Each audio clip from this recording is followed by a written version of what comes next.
Welcome to Motivational Minute here on the Writers Atelier channel. I'm Racquel Henry, the founder here at Writers Atelier, and I'm going to give you all a pep talk in a 60-second video. This one is for the overthinkers. If you have a story that's been brewing and you've been hesitant to write it, I'm here to encourage you to get your butt in the chair and write your story.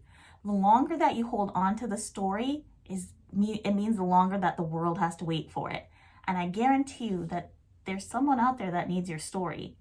The world needs your story, and we need it the way that you tell it. So if you're overthinking something, quit doing that and get the words on the page. All right, if you like this video, be sure to like, subscribe, and share. I hope you found it inspiring, and I hope that you find it inspiring enough to actually get out there and put your work out there for the world to see.